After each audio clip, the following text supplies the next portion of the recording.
Hello everyone, this is Vinod sir and you are watching me on my channel Readers Coaching Classes. So today we are going to start the part 4 lecture of admission of a partner. हमने previous 3 lectures में बहुत अच्छी तरह discuss किया. देखिए सबसे पहले तो मैं बता दूं इस पूरे टॉपिक को मैं बहुत डिटेल में डिस्कस कर रहा हूँ. किसी भी स्टूडेंट्स को अगर चैनल पे आकर के पढ़ेगा समझेगा तो उसे कहीं भी देखने की कोई जरूरत नहीं पड़ेगी. ये दावा है. फर्स्ट लेक्चर में हमने क्या कवर किया? न्यू रेशो क्या है, सैक्रिफाइस रेशो क्या है, introduction about admission of a new partner. Then in second lecture हमने क्या देखा? उसके अंदर न्यू रेशो कैलकुलेट कैसे करते हैं, सैक्रिफाइस रेशो कैलकुलेट कैसे करते हैं और कब कैलकुलेट करते हैं. इसके बाद पार्ट 3 अपने वीडियो में देखा valuation of goodwill, how to calculate the value of goodwill as per average profit method and as per super profit method. तो एक एक सीरीज में हम लोग जो भी इंफॉर्मेशन है सब आपको डाल के दे रहे हैं हमें. इसके बाद मैं सबसे important part admission of partnership का सबसे इंपॉर्टेंट पार्ट लेकर आया हूं, अकाउंटिंग ट्रीटमेंट ऑफ गुडविल. ये इस टॉपिक का सबसे इंपॉर्टेंट पार्ट है. इसमें मोस्ट ऑफ द स्टूडेंट बहुत सारी मिस्टेक्स करते हैं, तो इसको हमको बहुत आसानी से समझना है, ठीक से समझना है. और ट्रीटमेंट ऑफ गुडविल के साथ साथ मैं बताऊंगा कि जब मैं प्रैक्टिकल प्रॉब्लम करूंगा तो हर एक ट्रीटमेंट पर गुडविल के जितने भी ट्रीटमेंट है उनसे रिलेटेड जितने भी प्रॉब्लम्स होंगे मैं आपको कराऊंगा. यानी कि पहले मैं आज ट्रीटमेंट ऑफ गुडविल पूरा बताऊंगा, अकाउंटिंग ट्रीटमेंट बताऊंगा उसका, यानी कि इसकी जर्नल कैसे होती है और गुडविल का क्या रोल प्ले होता है. इसके बाद नेक्स्ट पार्ट जो वीडियो बनेगा उसके अंदर हम बाकी जो जर्नलिटीज है वो डिस्कस करेंगे. इसके बाद हमारे प्रैक्टिकल प्रॉब्लम से स्टार्ट होंगे. तो हमने इस तरह से पूरी वीडियोस बनाई हुई है कि आपको कहीं भी कुछ देखने की जरूरत नहीं होगी. There is no need to move here and there, just you constantly see the channel, watch the channel and learn a good topic from here. That is accounting treatment of now goodwill. So accounting treatment of goodwill में क्या होता है? हमने आपको बताया कि जब नया पार्टनर आता है तो गुडविल लेकर आता है. क्यों लेकर आता है? हमने देखा इससे पहले कि जो ओल्ड पार्टनर्स हैं उन्होंने पार्टनरशिप फॉर्म बना रखी है, तो उनकी पार्टनरशिप फॉर्म में भाई उनकी कुछ तो रेपुटेशन होगी, कुछ तो उनके बिजनेस की वैल्यू होगी. तो बिजनेस की जो वैल्यू गुडविल के रूप में है हमने कैलकुलेट करना सीखा पार्ट 3 में. तो नया पार्टनर भी फॉर्म का भी गुडविल होगा अपने प्रॉफिट शेयरिंग रेशो के इक्वल. जो भी उसका न्यू पार्टनर का प्रॉफिट शेयरिंग रेशो होगा उसके इक्वल वो पार्टनरशिप फॉर्म को ओल्ड पार्टनर्स को क्या देगा? गुडविल देगा. तभी तो उसकी एंट्री होगी ना. भाई 2 पार्टनर पहले से हैं, वो लोग बहुत वर्षों से मेहनत कर रहे हैं, उनकी पार्टनरशिप फॉर्म रन हो रही है, उन्होंने कुछ तो इमेज, कुछ तो गुडविल, कुछ तो इमेज बिल्डअप बिजनेस का किया होगा, तो बिजनेस की कुछ तो मनी वैल्यू होगी. उस मनी वैल्यू के रूप में नया पार्टनर क्या करता है? अपना शेयर ऑफ गुडविल लेकर आता है. तो नया पार्टनर अगर अपना शेयर ऑफ गुडविल कैश में लाता है तो होगा क्या? तो हम पहला केस देखेंगे. इसमें नंबर 1 केस ले रहा हूं मैं. हम इसकी जनरलिटी के साथ डिस्कस करने वाले हैं ताकि आप अच्छी तरह समझ जाए. तो देखिए हमसे पहला केस क्या होगा? When goodwill comes in cash, when goodwill comes in cash and retain मतलब ये बिजनेस में एज इट इज बना रहेगा. ये बिजनेस में क्या रहेगा? एज इट इज बना रहेगा. रिटेन का मतलब that is not withdrawn by old partner. हम क्या कहेंगे? रिटेन का मतलब क्या है? That is not withdrawn by old partners. तो ओल्ड पार्टनर से विड्रॉ नहीं करेंगे. तो when goodwill comes in cash and retain, तो रिटेन का मतलब क्या है? रिटेन का मतलब है not withdrawn by old partner. तो इसमें 2 एंट्री होंगे. Always remember that. पहले नया पार्टनर गुडविल लेकर आएगा उसकी एंट्री. तो नया पार्टनर गुडविल किस में लेकर आएगा? कैश में लेकर आएगा. तो उसकी एंट्री क्या होगी? नंबर 1 कैश और bank account debit what will be amount to goodwill account. तो नया पार्टनर गुडविल कैश में लेकर आ रहा है, उसकी एंट्री हमने बता दिया. तो ये एंट्री होगी first. When new partner brings goodwill amount of goodwill in cash. Problem में लिखा नहीं है रिटेन है, वो तो कुछ लिखा रहेगा. जस्ट नया पार्टनर गुडविल लेकर आ रहा है, बस उसके बाद कोई इंफॉर्मेशन नहीं दी रहेगी, तो हमको समझना होगा कि हाँ यार गुडविल तो रिटेन्ड है, that means not withdrawn bye old partner है। तो इसकी केवल दो एंट्री होगी इस केस में। पहले एंट्री में क्या करते हैं, गुडविल ला दिया, कौन लाया, ये नया पार्टनर लेकर आया ना। बी एंट्री क्या होगी, नया पार्टनर गुडविल लेकर आएगा तो गुडविल किसको देगा, ओल्ड पार्टनर को देगा। तो ओल्ड पार्टनर गुडविल को क्या करेंगे, आपस में बांट लेंगे। तो जब गुडविल को ओल्ड पार्टनर आपस में बांट लेंगे तो एंट्री होगी goodwill account debit to old partners capital account, old partners capital account. तो ये देखिए ध्यान से, goodwill account debit to old partners capital account, ये एंट्री होगी। और जब ये गुडविल को ओल्ड पार्टनर आपस में डिस्ट्रीब्यूट कर लेंगे, इसको हम कहते हैं distribution of goodwill to old partners, स्केडिंग हम कर सकते हैं। तो याद रखो दो बातें होंगी, whenever the new partner brings goodwill in cash and that is retained in the business, that means not withdrawn by old partner। तो उसकी दो एंट्री हमेशा होगी। पहले आप क्या करोगे, कैश से बैंक अकाउंट के डेबिट में जाओगे, लिखोगे to goodwill account. Goodwill account अगर आपको ओपन करने का मन कर रहा है तो वर्किंग मोड में ओपन कर लीजिए और गुडविल अकाउंट के क्रेडिट में दिखा दो बाय कैश और बैंक अकाउंट। इसके बाद गुडविल को क्या करेंगे, ओल्ड पार्टनर में डिस्ट्रीब्यूट कर देंगे। अच्छा, गुडविल डिस्ट्रीब्यूट करते हुए ये सेक्रीफाइस रेशो आता है। यहां पर जरा सावधान समझना, सेक्रीफाइस रेशो कैलकुलेट करना हमने सीखा है। ये सेक्रीफाइस रेशो में आप डिस्ट्रीब्यूट करेंगे, लेकिन सेक्रीफाइस रेशो में कब डिस्ट्रीब्यूट करेंगे, when new profit sharing ratio is given. याद रखिए, ये सेक्रीफाइस रेशो कब कैलकुलेट करेंगे, जब ओल्ड पार्टनर को गुडविल डिस्ट्रीब्यूट करेंगे और प्रॉब्लम में आपको दिया रहेगा न्यू प्रॉफिट शेयरिंग रेशो। तब अगर न्यू प्रॉफिट शेयरिंग रेशो नहीं दिया है प्रॉब्लम में, ध्यान रखना, अगर प्रॉब्लम में न्यू प्रॉफिट शेयरिंग रेशो नहीं दिया है तो सेक्रीफाइस रेशो हमेशा ओल्ड रेशो के इक्वल होता है, ये बात याद रखना। तो तब आपको सेक्रीफाइस रेशो कैलकुलेट करने की जरूरत नहीं है, आप ओल्ड रेशो से ही क्या करोगे, ओल्ड पार्टनर को गुडविल को बांट दोगे, डिस्ट्रीब्यूट कर दोगे। वेरी सिंपल केस, कोई भी डाउट नहीं होना चाहिए। अगर किसी बच्चे को पढ़ाने के बाद अगर डाउट रहेगा तो आप कमेंट में लिखेंगे ना, तो मैं आपको वहां पे समझा के दूंगा, ठीक है। अब ये फर्स्ट केस हुआ इसका, इसमें सेकंड क्या हो सकता है, ध्यान देना। चलो, ये फर्स्ट इंफॉर्मेशन होप सो को अच्छी तरह समझ में आ रही होगी या समझ में आ गई होगी। अब हमारा अच्छा एक बात और यहां पर एक बात नोट कर लीजिए, amount of goodwill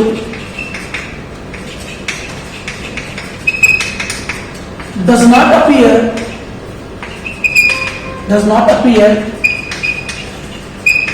in new balance sheet. New balance sheet में क्या होगा, गुडविल का अमाउंट नहीं जाएगा। कुछ लोगों को ये भी डाउट रहता है कि सर गुडविल का अमाउंट क्या न्यू बैलेंस शीट में जाएगा, नहीं जाएगा। सिंपल केस है, नया पार्टनर गुडविल लेकर आया और बिजनेस में रिटेन्ड है, that is not withdrawn bye old partner है, तो आपको दो एंट्री करनी है, फर्स्ट एंट्री, सेकेंड एंट्री। पहली एंट्री गुडविल लाने की, सेकेंड एंट्री गुडविल डिस्ट्रीब्यूट करने की। गुडविल ओल्ड पार्टनर में डिस्ट्रीब्यूट आप सेक्रीफाइस रेशो में कब करेंगे, जब प्रॉब्लम में आपको न्यू प्रॉफिट शेयरिंग रेशो दिया रहेगा। अगर न्यू प्रॉफिट शेयरिंग रेशो नहीं दिया है तो सेक्रीफाइस रेशो और ओल्ड रेशो दोनों इक्वल होते हैं, दैट मींस कि आप गुडविल को ओल्ड रेशो में भी डिस्ट्रीब्यूट कर देंगे। और ये मैंने लिख दिया यहां पर है, इस केस में amount of goodwill does not appear in new balance sheet. तो सारे डाउट क्लियर होने चाहिए। अब हम आते हैं बी केसेस। हमारा बी केस क्या है,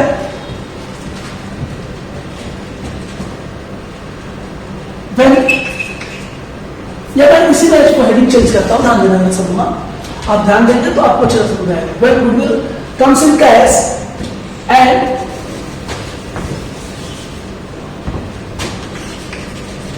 विड्रॉन बाय, इसको मैं बी केस कर दे रहा हूं भैया। When goodwill comes in cash and withdrawn by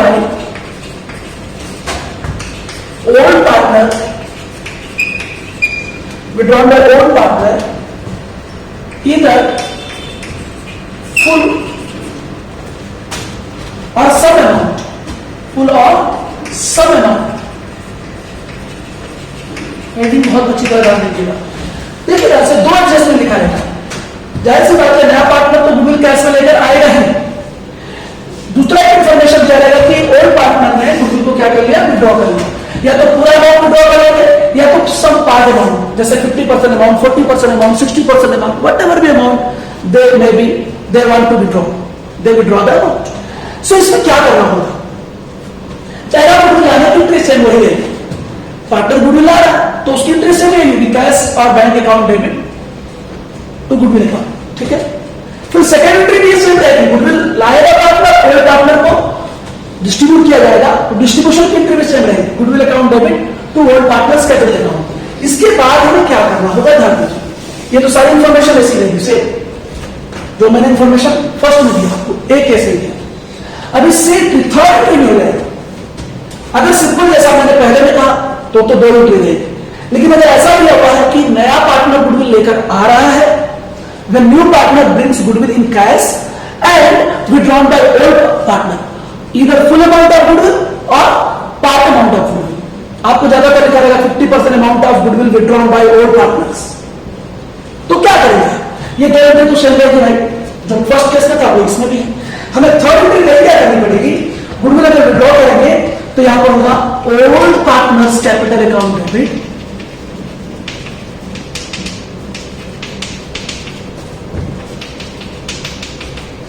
to cash और बैंक अकाउंट, टू कैश और बैंक अकाउंट। ये गुडविल विड्रॉ करने की duty old partners capital account debit to cash और बैंक अकाउंट, और ये ओल्ड रेशो में आएगा, ये बात आना, ओल्ड रेशो में आएगा, कौन सा रेशो में आएगा, ओल्ड रेशो। अब हम थर्ड केस देखेंगे, सी केस, इसमें गुडविल रेज होगा, नया पार्टनर गुडविल लेकर नहीं आएगा, गुडविल क्या होगा, raise in the books of the firm and not return off. और इसके बाद हम केस देखेंगे goodwill raise and return off, बस यही सब मेन है एकदम। तो हर एक केसेस में मैं बाद में प्रॉब्लम भी कराऊंगा सिस्टमेटिकली, तो ध्यान दीजिए, आप पूरा वीडियो अंत तक देखते रहे, आपको बहुत ही इंटरेस्टिंग वे से समझ में आ जाएगा, केसेस पर भी समझ में आ जाएंगे पूरे अच्छी तरह से। तो हमारा थर्ड सी केस है, गुडविल रेज और open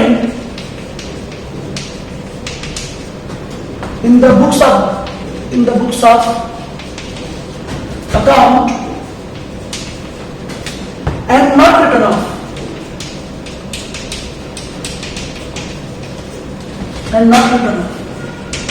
goodwill raised in the books of your firm or opened in the books of account and not written off, that means अगर खाली गुडविल रेज रहेगा, प्रॉब्लम है एडजस्टमेंट में रहेगा या information में दी रहेगी कि गुडविल रेज है, तो जब गुडविल रेज होगा तो एक ही एंट्री, यहां पर नया पार्टनर गुडविल लेकर नहीं आया, वो तो आपने देख लिया ए और बी केस में हो गया हमारा, जैसा केस दिया रहेगा ऐसा आपको एंट्री करनी, नो डाउट कुछ भी। अब गुडविल रेज अगर रहेगा तो केवल एक ही एंट्री होगी, गुडविल डिस्ट्रीब्यूट करने की, goodwill account debit to old partners capital account, old partners capital account, और यहां पर क्या रहेगा, ये ओल्ड रेशो में ही आप कर सकते हैं। अगर न्यू प्रॉफिट शेयरिंग रेशो दिया है तो फिर आप सैक्रिफाइस रेशो निकाल लेना, नहीं तो ओल्ड रेशो, ठीक है भाई। अब यहां पे एक बात हमारा नोट देना, नोट यहां पर लिख लीजिए आप अच्छी तरह से, amount of it appears in the balance sheet, amount of goodwill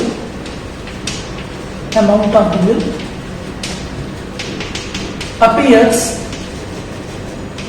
in new balance sheet on asset side। ये बात ध्यान से याद रखना है सबको, बस कैसे याद रखिए, गुडविल रेज का अगर केस है और open in the books of account and not return off है तो एक ही एंट्री होगी क्या, goodwill account debit to old partners capital account, old ratio में आप क्या करिए, गुडविल को ओल्ड पार्टनर में डिस्ट्रीब्यूट कर दीजिए, और amount of goodwill appears in balance sheet on asset side, जो न्यू बैलेंस शीट बनेगी उसके असेट साइड में आपको गुडविल शो करना होगा। तो वेरी सिंपल केस हो जाएगी। अब हम आते हैं डी केस, ध्यान देना, गुडविल रेज और open in the books of account and return of, चलिए ठीक है मैं रिटर्न ऑफ कर दे रहा हूं भाई इसको, ये अगर गुडविल रेज होगा और रिटर्न ऑफ हो जाएगा, देखा जाए तो डी केस फोर्थ केस चल रहा है, तो गुडविल रेज और open in the books of account and return off है, तो जब रिटर्न ऑफ होगा तो पहली एंट्री तो सेम रहेगी, ये पहली एंट्री क्या रहेगी, सेम रहेगी, ध्यान देना यहां पर। दूसरा क्या होगा, जब गुडविल रिटर्न ऑफ होगा तो फिर एंट्री होगी क्या, ध्यान देना, यहां पर रेज और रिटर्न ऑफ हुआ तो क्या एंट्री होगी, गुडविल अकाउंट डेबिट, चलो और partners capital account debit, first entry. Second entry क्या होगी? All partners capital account debit to goodwill account, to goodwill account.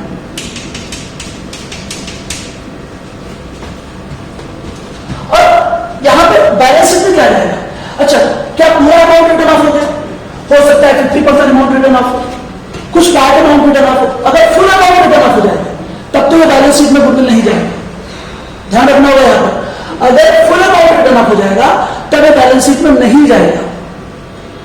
लेकिन अगर पार्ट अमाउंट रिटर्न ऑफ होगा, 50% अमाउंट रिटर्न ऑफ हो गया, तो जितना अमाउंट रिटर्न ऑफ हुआ है और बाकी जो अमाउंट बचा है उसके लिए लिखा दे रहा हूं यहां पर नोट मेरा ध्यान से। अनरिटर्न अमाउंट जो रिटर्न ऑफ नहीं हुआ है, unreturned amount of goodwill, amount of goodwill appears in balance sheet. Balance sheet में जाएगा। बैलेंस शीट के असेट साइड में हमको जो अनरिटर्न अमाउंट है उसे लिख देना होगा। तो एकदम सिंपल केस। अच्छा, एक चीज और सबसे इंपॉर्टेंट चीज स्टूडेंट भूलता क्या है, हमने जो पार्ट बी केस देखा, गुडविल नया पार्टनर कैश में लेकर आया और ओल्ड पार्टनर ने उसे विड्रॉ कर लिया। तो जब ओल्ड पार्टनर ने विड्रॉ किया था तो थर्ड एंट्री मैंने बताया था, old partner capital account debit to cash और बैंक अकाउंट। कुछ स्टूडेंट वो विड्रॉल वाला केस और रिटर्न ऑफ वाला केस को मिक्स कर लेते हैं, मिक्सअप कर लेते हैं।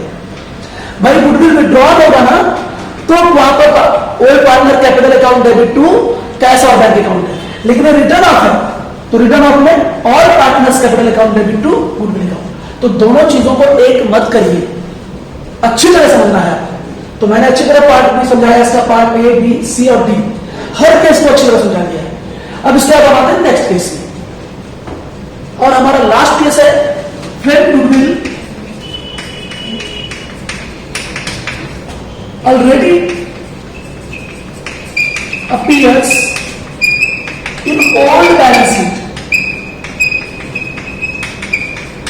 ये बहुत इंपॉर्टेंट है। देखिए हमने अब तक क्या देखा, पहला ए और बी केस में क्या था, नया पार्टनर गुडविल आ रहा था पहले में और रिटेन था।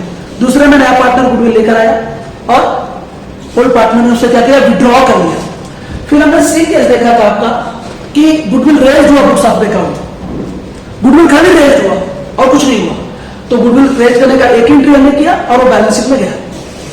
फिर हमने देखा डी केस जिसमें गुडविल रेज हुआ और रिटर्न ऑफ हो गया, तो all partner capital account debit to goodwill account. अगर पूरा अमाउंट रिटर्न ऑफ हो जाएगा तो बैलेंस शीट में नहीं जाएगा। फिर अगर कुछ पार्ट अमाउंट रिटर्न ऑफ हुआ तो बैलेंस शीट में जो अनरिटर्न अमाउंट है गुडविल का वो जाएगा। तो सिंपली अब देखिए लास्ट केस क्या है, when goodwill already appears in old balance sheet. आपको ओल्ड बैलेंस शीट जो कॉलम दिया रहेगा उसके ओल्ड बैलेंस शीट में असेट साइड में गुडविल रहेगा। ये तो बहुत सिंपल केस हो जाता है। ऐसे इसके दो ट्रीटमेंट होते हैं, बट हम एक ट्रीटमेंट आपको सिंपली दे दें। क्या है, पहली अगर ओल्ड बैलेंस शीट में गुडविल दिया है तो नीचे इंफॉर्मेशन दी होगी गुडविल के बारे में। अगर गुडविल की वैल्यू जैसे मान लीजिए यहां पर मैं एक बैलेंस शीट बना रहा हूं, सिंपल ऐसे समझ लीजिए, असेट साइड दिया हुआ है, इसमें गुडविल आपको दिया हुआ है।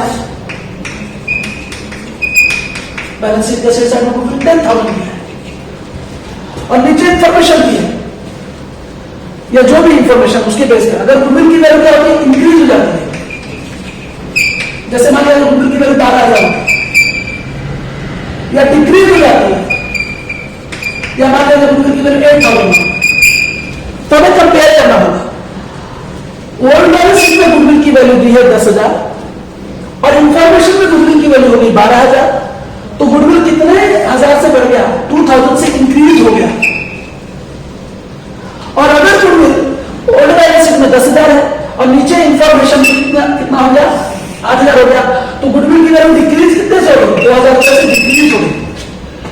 ये ध्यान देना आपको। तो यहां पे दो केस में ला रहा हूं कि अगर गुडविल की वैल्यू डिक्रीज होगी, when value of goodwill increase, पहले इंक्रीज लेते हैं नंबर 1, फिर वैल्यू ऑफ गुडविल इंक्रीज। अगर गुडविल की वैल्यू इंक्रीज हो गई बैलेंस शीट में 10,000 है, इंफॉर्मेशन में 12,000 है, तो गुडविल की वैल्यू कितने से बढ़ गई? 2,000 रुपीज से बढ़ गई, इंक्रीज हो गई। तो 2,000 रुपीज इंक्रीज हुआ गुडविल 2,000 रुपीज से, उसका क्या करेगा? उसकी जो एंट्री तक होगी आपकी goodwill account debit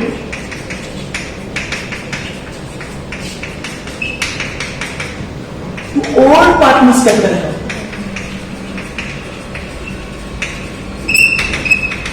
old partners capital है, याद रखना है। और यहां पर ये तो अमाउंट आएगा ना, केवल जो चेंज इन वैल्यू है, जो 2,000 से बढ़ा है ना गुडविल की वैल्यू, खाली 2,000 यहाँ पे है। जैसे मान लीजिए यहाँ पे मैं 2,000 बता देता हूँ, चलिए इस एग्जाम्पल को देता हूँ मैं 2,000 रुपए, याद रखना 10,000 की नहीं होगी, 12,000 की नहीं होगी, गुडविल कितने हजार से बढ़ गया, 2,000 से बढ़ गया ना, उसकी एंट्री खाली करनी होगी। और ओल्ड बैलेंस शीट में 10,000 है और इंफॉर्मेशन में 12,000 है, तो जो न्यू वैल्यू है ना, new value of goodwill, new value of goodwill appear in balance sheet, appear in new balance sheet, new balance sheet asset side, asset side। एकदम ध्यान से नोट कर लीजिए, मैंने क्या कहा, ओल्ड बैलेंस शीट में 10,000 है, इंफॉर्मेशन में गुडविल की वैल्यू 12,000 होगी, गुडविल 2,000 से बढ़ गया आपका, तो जो 2,000 अमाउंट है वो कहां गया, उसकी एंट्री ये हो गई।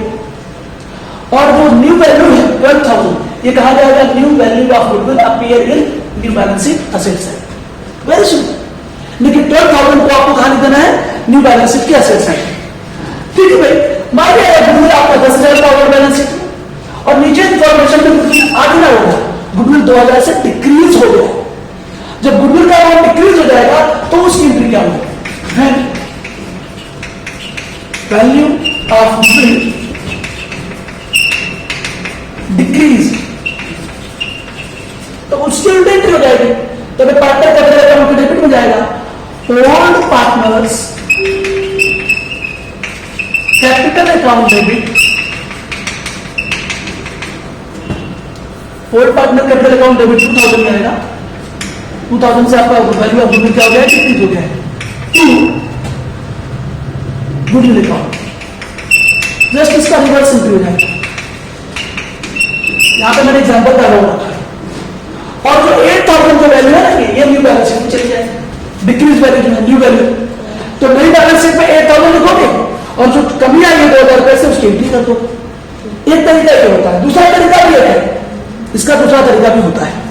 दूसरा तरीका यह है कि हम profit and loss adjustment account के थ्रू भी जा सकते हैं, लेकिन ये तरीका बेहतर है।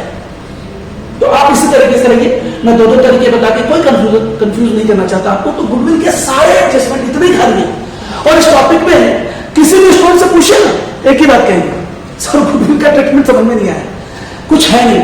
आप सिर्फ ये 5 ट्रीटमेंट अच्छी तरह दिमाग में रख ले, आप कोई भी एडमिशन ऑफ पार्टनरशिप के प्रॉब्लम में आपको कोई दिक्कत नहीं आएगी। तो ध्यान दीजिए 5 एडजस्टमेंट है, इससे रिलेटेड मैं 5 प्रॉब्लम करूंगा, बस समझ जाइए कि 5 ही टाइप के प्रॉब्लम भी है इस टॉपिक में।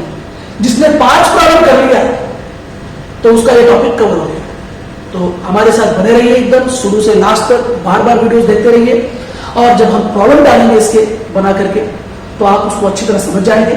तो गाइस प्लीज, जिन्होंने चैनल को सब्सक्राइब नहीं किया वे सब्सक्राइब करें, वीडियोस को शेयर करते रहें, हमें पॉपुलर करते रहें, क्योंकि चैनल नया है, हमें बहुत मेहनत करनी पड़ रही है। आप अगर हमें सब्सक्राइब करते जाएंगे, चैनल को शेयर करते जाएंगे, लोगों में बताते जाएंगे, तो हम भी आगे बढ़ेंगे। जैसे जैसे हम आगे बढ़ेंगे हम भी आपको बहुत सारी वीडियोस लेकर आते रहेंगे, और इस तरह से आप हमेशा बने रहिए। थैंक यू, धन्यवाद।